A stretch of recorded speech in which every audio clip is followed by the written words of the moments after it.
Dio. Sobrevoando o Oceano Índico, um avião enfrenta uma catástrofe. O motor tem chamas! A mais de 10 quilômetros de altura, todos os 4 motores de um 747 da British Airways deixam de funcionar. Roger, declara emergência. Mayday, Mayday, Mayday, Speedbird 9. Sem motores e com pouca potência, o voo número 9 da British Airways cai rumo ao oceano. A tripulação luta para evitar que o avião caia no mar. O que teria danificado esse enorme jato, ameaçando a vida de todos a bordo?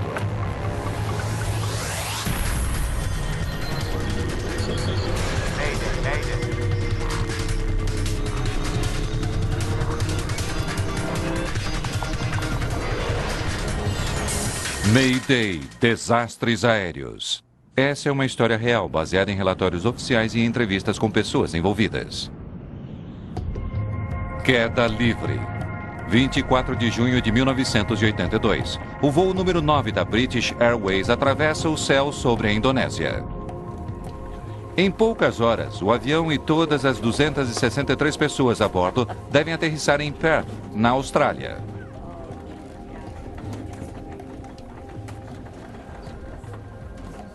Phyllis Welsh e sua filha estão sentadas na fila E, na parte de trás do enorme jato. Como é que essa sua heroína Fanny Brice está se saindo, hein? Ela está passando por maus pedaços em Mansfield Park. É um bom lugar para eu passar algumas horas. Eu não me importaria de estar lá. Tudo bem, mãe. Chegamos lá. Tínhamos viajado por pelo menos 2 fusos horários. Estávamos muito cansadas. Tínhamos voado de Bombaim através de Kuala Lumpur. Quase não tínhamos conseguido dormir e estava uma noite escura como breu. Sentado à frente de Betty e Phyllis, Charles Capwell está voltando para casa em Perth, Austrália, com seus 2 filhos, Chas e Stephen. Muito bem, quietos, meninos. Hora de tirar um cochilo. Voltem para os seus assentos. Não! O que você quer? Dormir aqui? Uhum. Tá bom.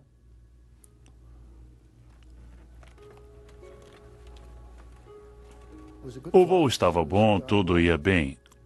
A saída de Londres tinha sido ótima. E estávamos todos loucos para chegar em casa, e os 2 estavam loucos para ver a mãe. Achei que chegaríamos em casa, em Perth, em 3 horas. Pegaríamos um táxi até em casa. Enquanto muitos dos passageiros já tinham viajado quase o dia inteiro, a tripulação está descansada. Ela assumiu o avião na última parada do voo em Kuala Lumpur. O comandante Eric Mood voou pela primeira vez aos 16 anos, quando teve uma aula para pilotar planador. Ele foi um dos primeiros a ser treinado para pilotar o 747. Roger, cheque com Jakarta. Controle de Jakarta, Speedbird 9 sobre Halim a nível de 370. Speedbird 9, entendido. O copiloto Roger Graves é copiloto há mais de 6 anos. Barry Tolley Freeman é engenheiro de voo dessa aeronave há pouco mais tempo do que isso. Eu ainda não tinha voado com Eric ou Barry e aquela era a primeira vez que nós nos falamos naquele voo. Quando o jato sobrevoa a cidade de Jakarta, ele está a mais de 11 mil metros e está no ar há 1h30. O comandante Moody verifica seu radar de tempo. Ele mostra um voo tranquilo pelos próximos 500 quilômetros. Tudo bem, Roger, está tudo limpo. Fique atento, eu volto num instante. Tenho que ir ao toalete.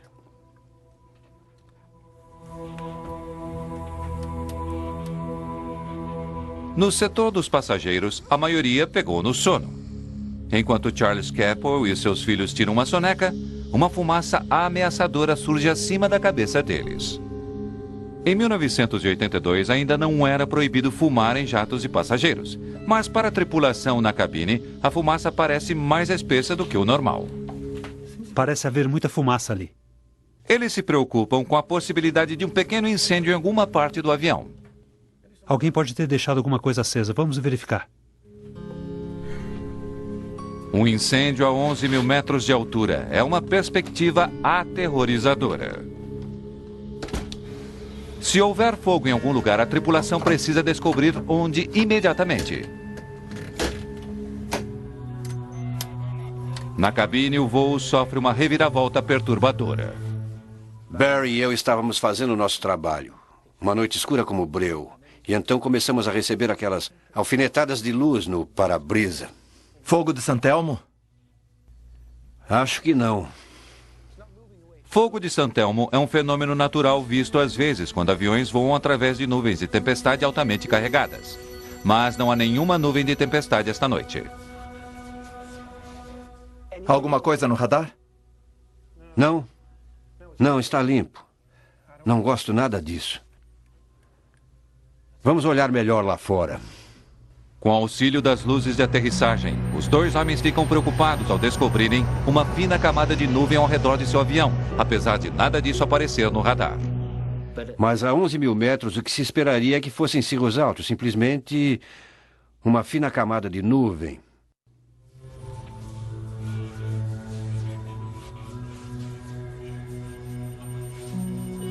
Acho melhor chamarmos o comandante de volta. Coloquem os cintos. Eu estava lendo meu livro e havia um ligeiro movimento de turbulência. Apenas um ligeiro movimento. E olhei à esquerda, onde tive uma visão clara da asa a bom bordo.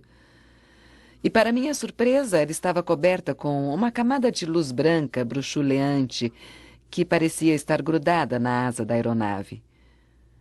Continuei lendo, mas percebi que eu estava lendo o mesmo parágrafo repetidas vezes e sem entender uma palavra sequer. Eu simplesmente não sabia o que estava acontecendo. Na cabine, a fumaça começa a ficar mais espessa. Os comissários não conseguiram descobrir de onde ela vem. Se há um incêndio, eles não conseguem localizá-lo. Tudo bem. Verifiquem se os passageiros estão bem, tá?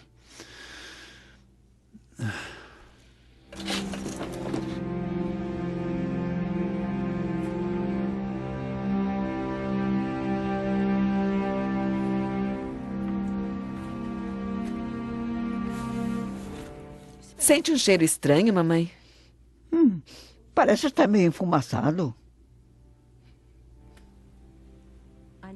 Percebi aquela fumaça espessa entrando através do tubo de ventilação acima das janelas. Uma visão bastante preocupante. Cigarros turcos.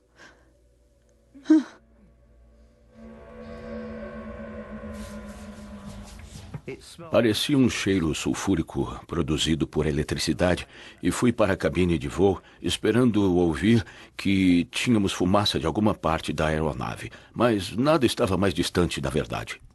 Quando começou? Logo que o senhor saiu daqui. Alguma coisa no radar? Não, está limpo, nenhuma nuvem. Meu Deus, olhem só o motor 4. Ele se incendiou, comandante. Dê uma olhada no número 1. Está do mesmo jeito do meu lado. Ninguém da tripulação havia visto algo assim antes, mas o espetáculo de luz está apenas começando. Esse bizarro voo está para dar uma virada aterrorizadora para pior. Astros aéreos, no Nat Geo. Luzes estranhas estão batendo no para-brisa de um jato de passageiros da British Airways voando para Perth, na Austrália. Ao mesmo tempo, os motores do avião ficam iluminados por um intenso brilho branco. Olha só o motor 4. Ele se incendiou. Esse espetáculo de luz, digamos assim, se tornou mais intenso. Acabamos sentados ali com 2 placas de luz branca, brilhante à nossa frente, no lugar dos para-brisas. Dentro da aeronave, a fumaça estava se tornando mais espessa. O chefe dos comissários, Graham Skinner, organizou uma meticulosa, mas discreta busca do incêndio.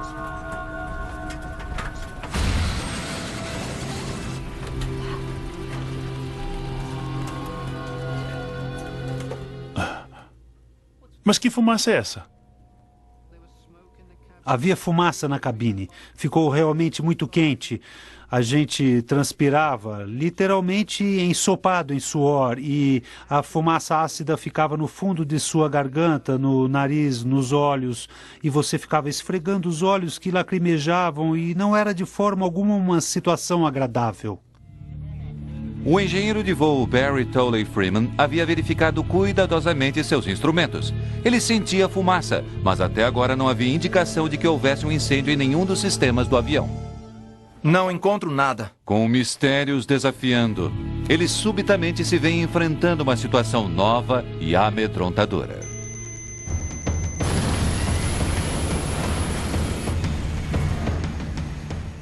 Papai, o motor tá pegando fogo!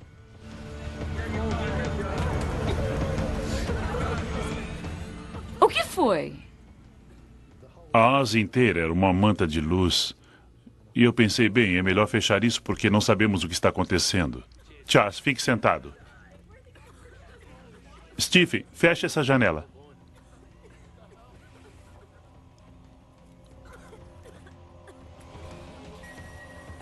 Concluí então que alguma coisa estava totalmente errada.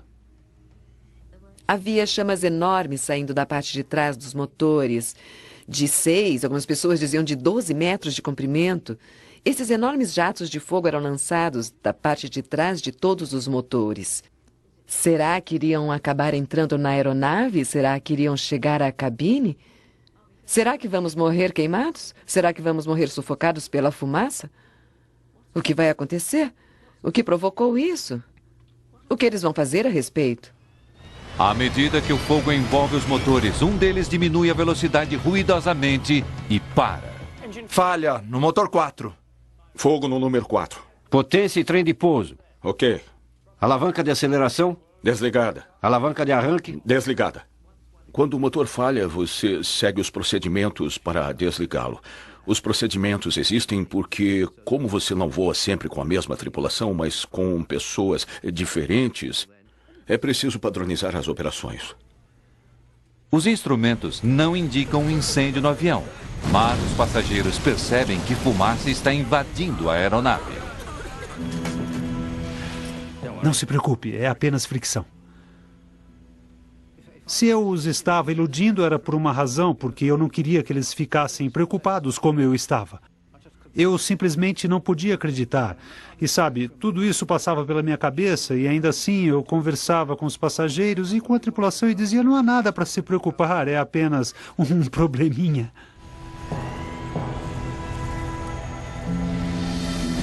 O 747 está a mais de 10 quilômetros acima do oceano. Seus motores parecem estar queimando e uma fumaça estranha continua a encher a aeronave. Então o inimaginável acontece. Motor 2 parado. Então, comecem a desligar o motor. Não, espere! Todos pararam. Os 4 motores pararam.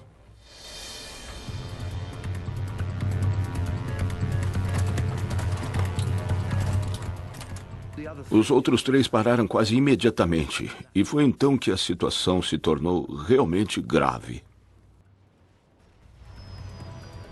Em 1 minuto e meio passamos de 4 motores funcionando normalmente a nenhum.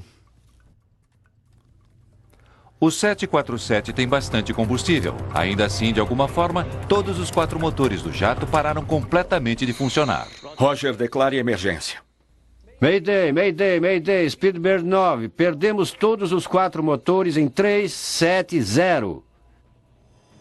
Mayday, Mayday, Mayday, Speedbird 9. Perdemos todos os 4 motores. Sem a força dos motores e sem saber o que aconteceu com seu avião, o voo 9 da British Airways começa a cair. Controle de Jakarta, Speedbird 9. Perdemos todos os 4 motores. Agora em 360. O copiloto Roger Graves emite um Mayday, mas ele tem dificuldade em passar sua mensagem. Controle de Jakarta, Speedbird 9, perdemos todos os 4 motores. Repito, todos os 4 motores. Agora descendo, nível de voo 350. Speedbird 9, perderam o motor número 4. Esse idiota não entende. Controle de Jakarta, Speedbird 9, perdemos todos os 4 motores. Repito, todos os 4 motores. Agora descendo e passando para nível 350. O controle de tráfego aéreo em Jacarta, infelizmente, parecia ter um ligeiro problema em entender o que nós estávamos falando. Apenas quando um outro avião por perto retransmite o chamado de Mayday, os controladores em Jacarta entendem. Agora descendo, nível de voo 350. Speedbird 9, todos os 4 motores parados. Entendido. Pelo que a tripulação saiba, nenhum 747 chegou a perder a força de todos os seus motores. A tripulação precisa descobrir por que isso está acontecendo e já. Cometemos algum erro. Estávamos ansiosos e preocupados, pensando que havíamos feito alguma coisa errada, que tivéssemos provocado tudo aquilo. Nós 3 pensávamos a mesma coisa. Era uma culpa pessoal, no sentido de o que será que eu deixei passar? O que fiz de errado? Porque esse tipo de coisa não acontece. Apesar de não ter sido projetado para planar, mesmo sem seus motores, um 747 pode avançar 15 quilômetros para cada quilômetro que ele caia. Sem potência, o voo 9 começou uma longa e lenta queda. Cerca de 10 quilômetros acima do oceano, a tripulação tinha menos de meia hora antes de se chocar com o mar. Quando todos eles param, você passa para o modo automático. Obviamente, havíamos seguido esse procedimento em um simulador muitas e muitas vezes, o que é muito bom. Mas isso funciona muito bem, desde que o que acontece a você no avião espelhe o que você tenha vivenciado no simulador. Infelizmente, não era esse o caso.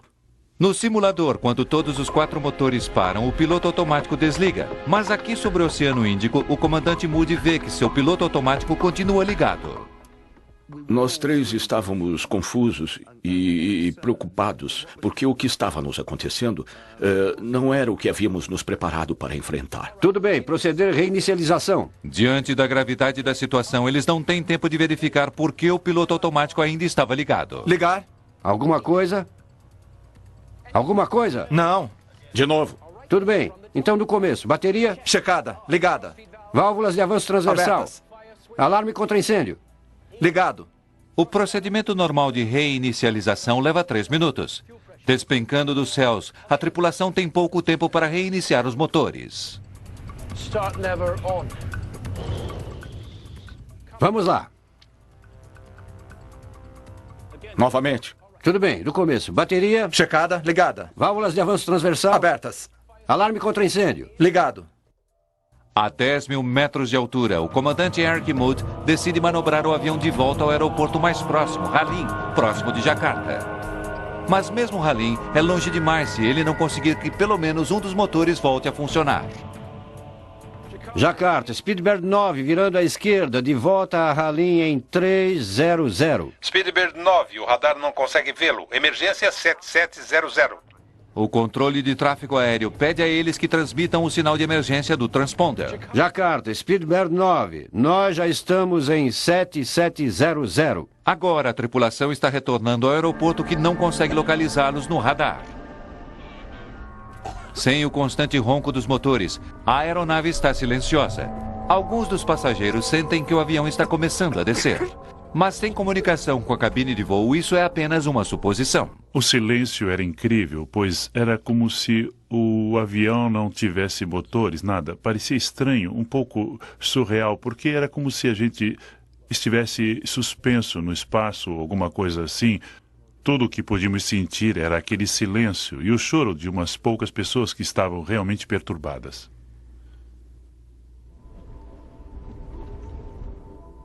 Algumas pessoas estavam sentadas bem eretas, quase como se não tivessem notado coisa alguma. No início foi medo absoluto. E depois de algum tempo tornou-se aceitação. Você sabe que vai morrer. Nós sabíamos que iríamos morrer. O que está acontecendo? Qual o problema? É apenas uma falha técnica. Eu já passei por coisas piores, eu lhe asseguro. Tudo vai dar certo. Acho que se tivesse me sentado e realmente pensado no que estava acontecendo, não acredito que me levantaria novamente. Um comissário veio até nós e perguntou: as senhoras estão bem? Sim, dissemos, estamos bem, o que era uma mentira completa. Mas era desse jeito.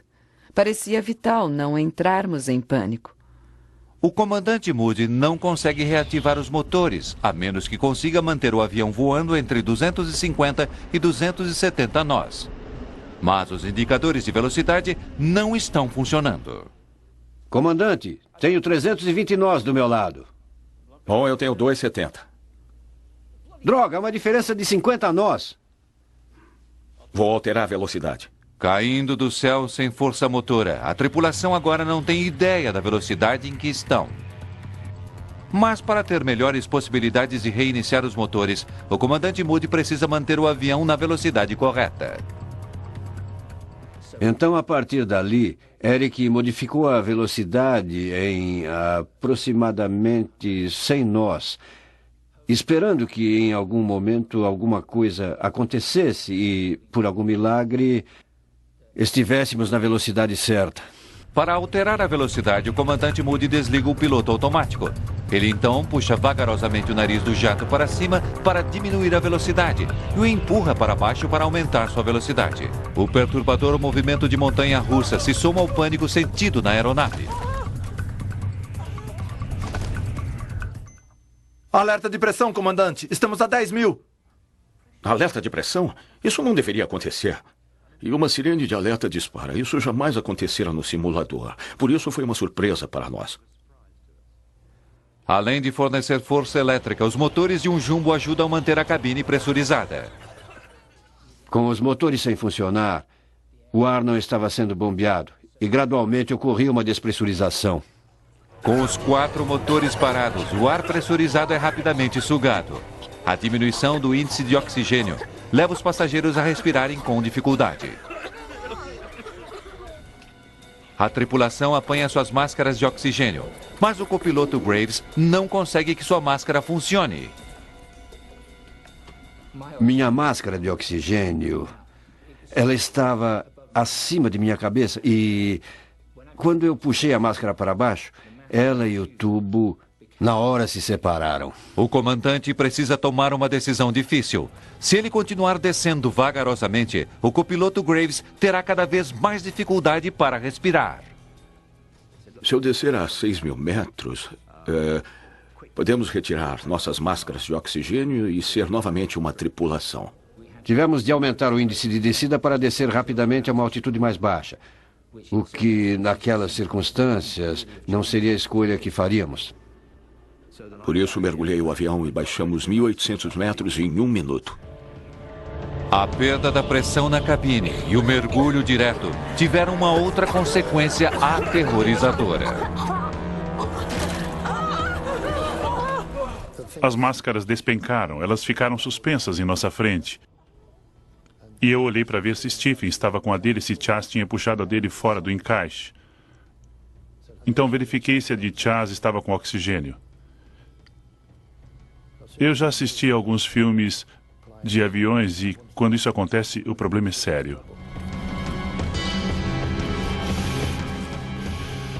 Lá vamos nós. Respire normalmente, mamãe, não profundamente.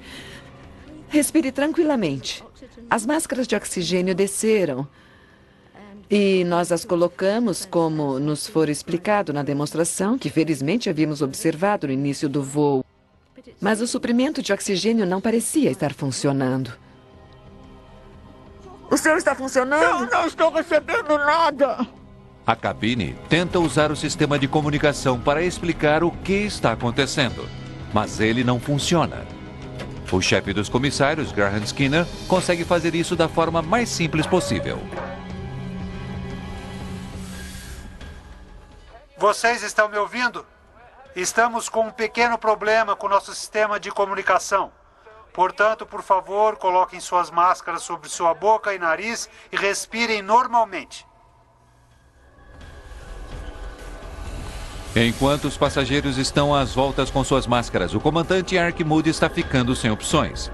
Se os motores não funcionarem logo, ele terá de voltar rumo ao mar e tentar pousar em pleno oceano.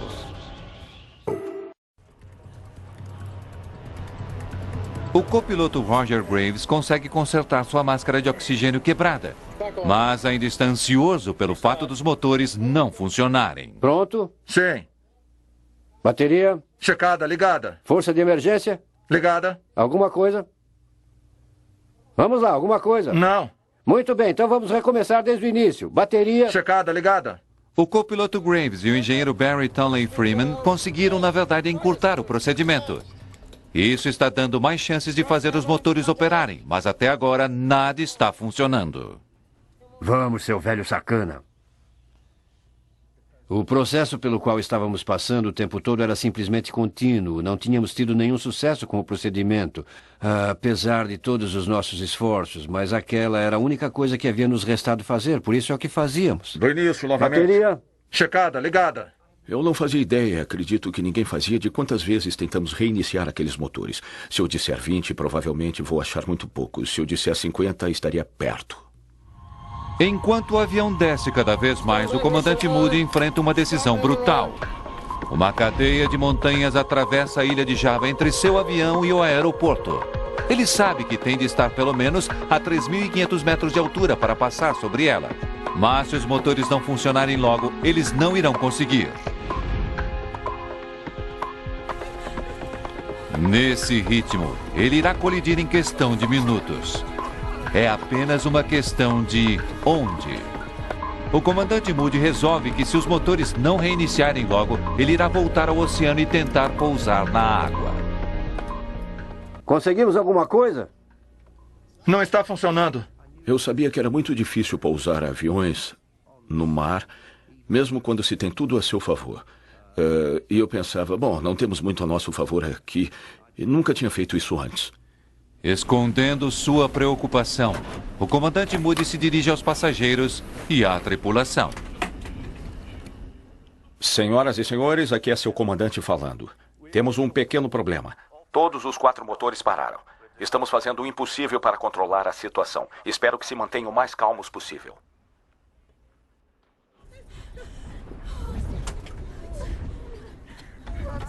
A maior parte dos passageiros espera o pior.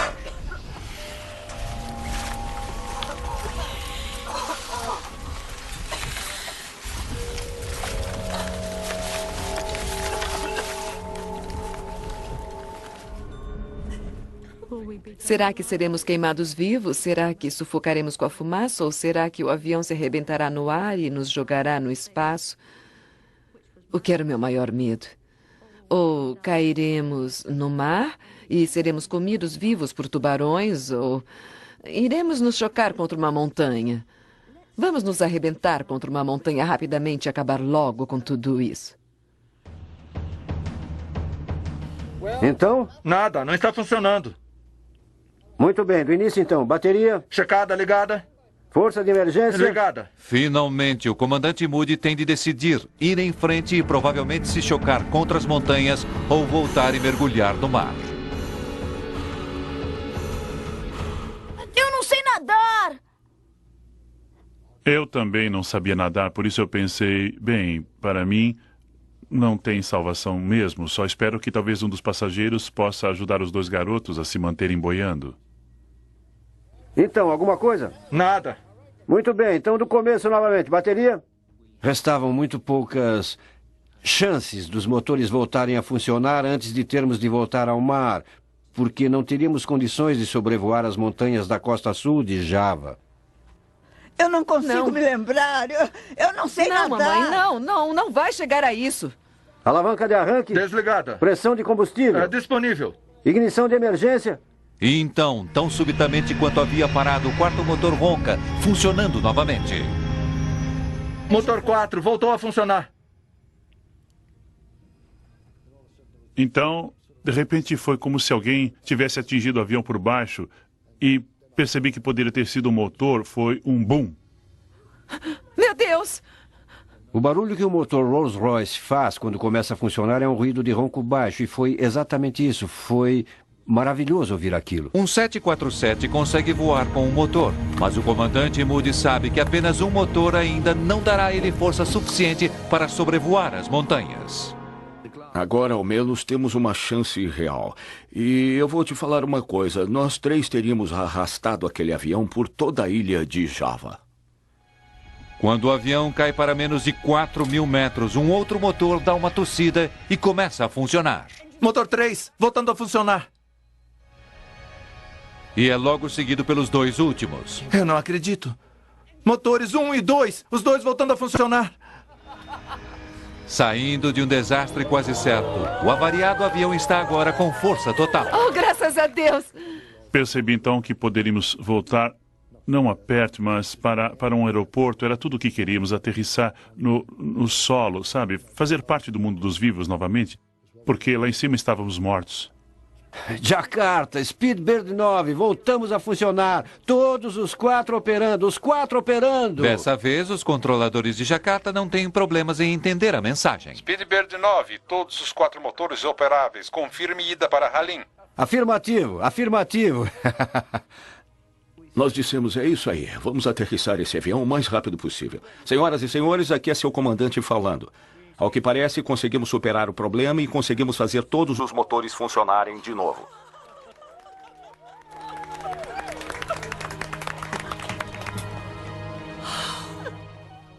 Estamos desviando para Jakarta e esperamos aterrissar em cerca de 15 minutos. O comandante Moody começa a subir, deixando bastante espaço entre seu avião e as montanhas abaixo. Mas, ao fazer isso, as estranhas luzes que ele vira quando a crise começou reaparecem em frente ao jato novamente.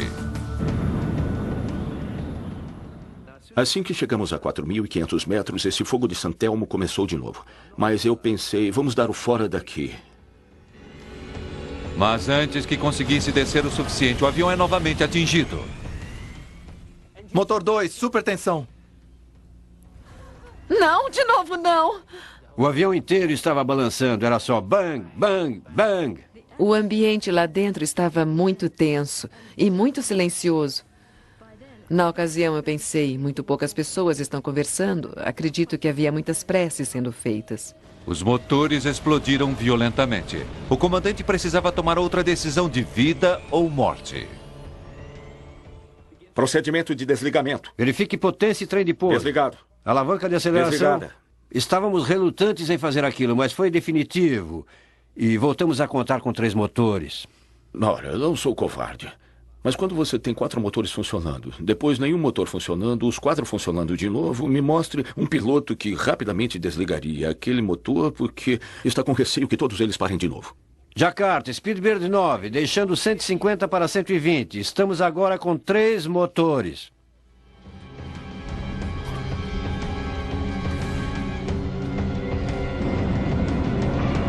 À medida que o avião se aproxima do aeroporto, o copiloto Graves acredita que o para-brisa está coberto de umidade, tornando difícil a visibilidade. Eu disse ao Eric, está um pouco nebuloso lá fora. Então ligamos as ventoinhas para que, como desembaçadores em seu carro, tentassem limpar aquilo, mas não funcionou. Usei os limpadores de para-brisa e também não funcionou.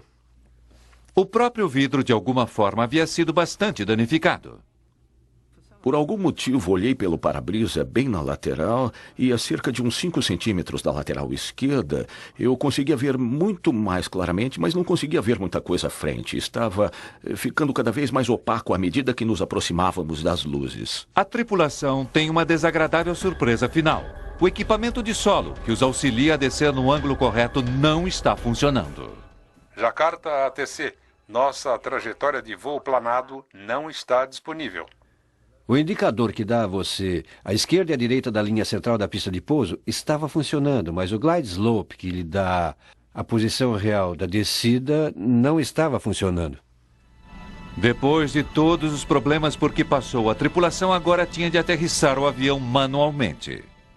Então continuamos com o Eric voando o indicador e eu gritando a distância e a altitude em que ele deveria estar. 90 metros, comandante. Assim ele teria condições de ajustar seu nível de descida para aquele que eu estava lhe dizendo, no que dizia respeito ao glide slope. 60. 45, comandante.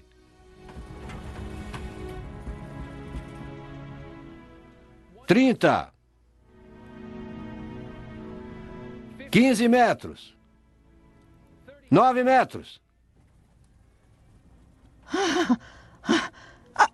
Aterrissamos! Que bom!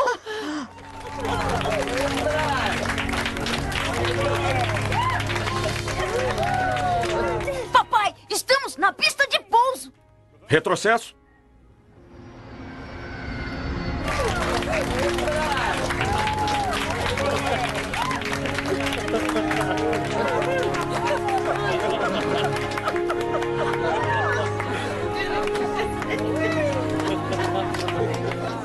"90 nós.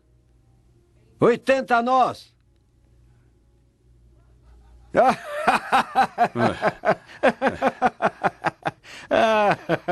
Descemos.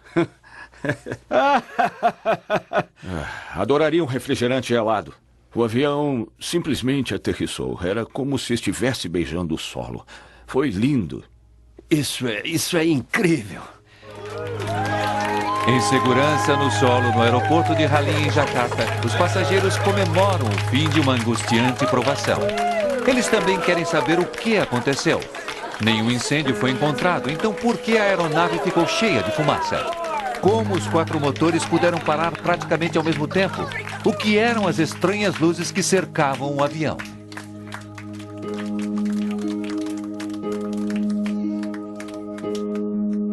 Na cabine do piloto, a tripulação de voo está aliviada, mas também preocupada de poder ter cometido algum erro. A primeira coisa que fizemos depois de parar o avião e desligar tudo foi repassar todos os procedimentos para ver se poderia ter havido alguma coisa em algum lugar que pudesse nos ter dado qualquer aviso prévio de algum tipo de fenômeno que provocasse o que acontecera conosco. Isso vai se voltar contra nós. Os danos ao 747 foram grandes. Do lado de fora, a tripulação observou que seu para-brisa estava profundamente arranhado. Eles viram metal descoberto mostrando onde a tinta de alguma forma havia saído e eles ainda não faziam ideia da razão disso ter acontecido. Quando os investigadores revelaram as causas do desastre do voo 9, o treinamento dos pilotos do mundo todo foi mudado.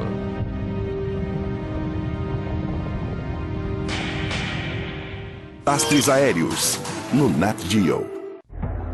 Durante um voo tranquilo para a Austrália, todos os 4 motores de um 747 da British Airways subitamente param de funcionar. Após uma longa e aterrorizante descida, a tripulação consegue reiniciar os motores e aterrissar. Isso é incrível. Eles passaram uma noite agitada e insônia em Jakarta antes de retornar ao aeroporto Halim para inspecionar seu avião. Voltamos no dia seguinte para dar uma olhada à luz do dia. O avião havia perdido brilho e em algumas partes havia recebido como que fortes jatos de areia. Todos os decalques e a pintura haviam saído. Havia muito pouco para se ver até que desmontaram completamente os motores. Os motores foram fabricados pela Rolls-Royce. Sua investigação foi liderada por um ex-engenheiro Malcolm Gray Byrne. 3 dos motores foram removidos em Jakarta após o incidente e enviados por um avião cargueiro para o aeroporto Heathrow, em Londres. De lá, foram levados para o sul de Gales, onde os motores foram, de fato, completamente desmontados. E foi então que eu me envolvi no processo. Gray Byrne ficou pasmo com o que viu. Grande parte do motor estava bastante arranhada e riscada.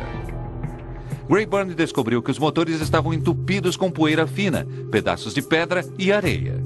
Depois de análise detalhada, eles verificaram que os detritos eram sem dúvida de cinza vulcânica. Dias antes de seu angustiante voo, os passageiros e a tripulação souberam que na noite que estavam voando, houvera uma grande erupção no vulcão do Monte Galungong, localizado a apenas 160 quilômetros ao sudeste de Jakarta.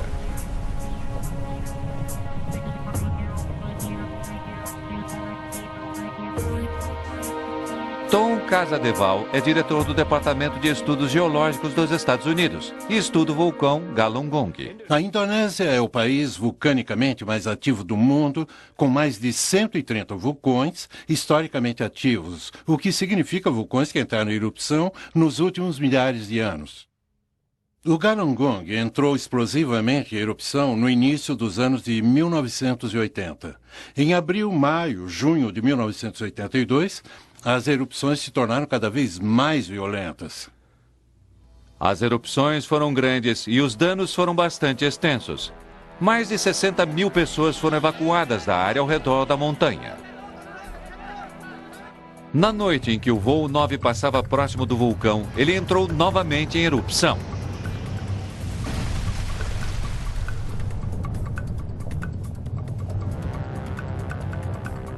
Com as nuvens de cinza se elevando a mais de 15 mil metros noite adentro, ventos as levaram para o sudoeste, diretamente para a rota do voo 9 da British Airways. Nunca antes uma nuvem vulcânica havia afetado seriamente um avião. Poderia a cinza ter realmente prejudicado esse voo? Roger, declare emergência. Mayday, Mayday, Mayday, Speedbird 9. Perdemos os 4 motores. Ao contrário da cinza que se pode ver na chaminé ou após um incêndio na floresta, esse não é um material macio, mas tem partículas de rocha sólida e minerais finamente triturados. Esse material é realmente muito abrasivo. Ele tem a forma bem angular e, se você o visse sob um microscópio, veria ângulos muito agudos, o que provoca a abrasão.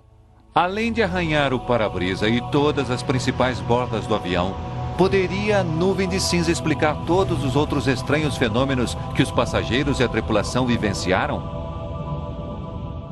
Lembrem-se, a aeronave está a quase 800 km por hora quando voa dentro daquela nuvem. Mesmo sendo um material muito fino, ainda assim pode causar abrasão e fricção no revestimento externo da aeronave. Por se tratar de um ambiente muito seco, essa eletrificação de fricção produz o brilho a que nos referimos como fogo de San Telmo. A eletrificação também provocou a interferência nas comunicações sentidas pela tripulação. Speedbird 9, perderam o motor número 4. Algumas das cinzas vulcânicas que foram sugadas para dentro e permaneceram nos motores também foram sopradas para dentro do avião. E quando os passageiros e a tripulação as viram dentro da aeronave, eles temeram o pior. Você é um passageiro, está olhando pela janela. Subitamente você começa a respirar esse ar sulfuroso, carregado de enxofre. E isso provavelmente leva uma sensação asfixiante. É basicamente uma situação do tipo Casa dos Horrores. Teria a cinza vulcânica que causou as marcas visíveis, encheu o avião de fumaça e prejudicou as comunicações, também provocado fogo nos motores? Um motor a jato turbofan funciona sugando enormes quantidades de ar. O ar é então altamente pressurizado pelo compressor do motor. Esse ar, fortemente pressionado, é misturado com combustível e inflamado. A força dessa reação impulsiona o jato pelos céus. As temperaturas na câmara de combustão por onde essa cinza está fluindo têm cerca de 2.000 graus centígrados e sabemos que a cinza vulcânica se derrete a cerca de 1.300, 1.400 graus. Mas quando a cinza líquida atinge o motor mais profundamente, ela esfria ligeiramente, tornando-se uma substância grudenta. Ela se prende ao motor e começa a asfixiá-lo. Temos uma alteração fundamental do fluxo de ar no centro do motor e isso provoca explosões no motor, levando assim ao problema, fazendo-o falhar. O fogo acontece quando o motor não tem uma combustão limpa. O motor está em chamas! Há muito combustível e o oxigênio não é suficiente. Falha no motor 4. Ação de fogo no 4. No voo 9, as explosões foram a causa dos enormes jatos de chamas que muitos passageiros viram atrás dos motores. Depois de lutar contra os efeitos asfixiantes da nuvem de cinza, os motores do 747 se inflamaram. O que Gray Byrne descobriu em seguida foi que uma notável parte da química salvou o avião. Logo que saíram da cinza vulcânica, os motores não estavam funcionando, tudo esfriou e isso foi o suficiente para essa coisa se romper e permitir que os motores funcionassem novamente. Quando cinza derretida suficiente desapareceu, os motores ficaram limpos novamente e os insistentes esforços de Tonley Freeman para reiniciar os motores valeram a pena. Motor 4 voltou a funcionar. Aprendemos muito e incorporamos esse aprendizado ao treinamento de piloto. Hoje, por exemplo, os pilotos sabem quais sinais procurarem quando estiverem dentro de uma nuvem de cinza, e esses sinais incluem o cheiro de enxofre na cabine, poeira se acumulando na cabine, e se for noite, você pode olhar para fora e ver a eletrificação por fricção ou o fogo de Santelmo nas bordas da aeronave. Uma outra importante lição aprendida com o voo 9 é que nuvens de cinza vulcânica não aparecem em radares comuns de tempo, que refletem a água. Como as nuvens são secas, elas são completamente invisíveis ao radar. Esse conhecimento levou a melhores comunicações entre os geólogos que estudam vulcões e as linhas aéreas que voam sobre vulcões. A tripulação do voo 9 foi agraciada com prêmios e comendas nos meses seguintes àquela noite incrível. Acho que o profissionalismo demonstrado por essa tripulação durante esse acontecimento foi absolutamente fantástico. A maneira como conseguiram levar essa aeronave de volta a uma aterrissagem segura, depois de terem passado por circunstâncias tão extremas. Foi fantástica a maneira como eles recuperaram essa aeronave. Foi brilhante.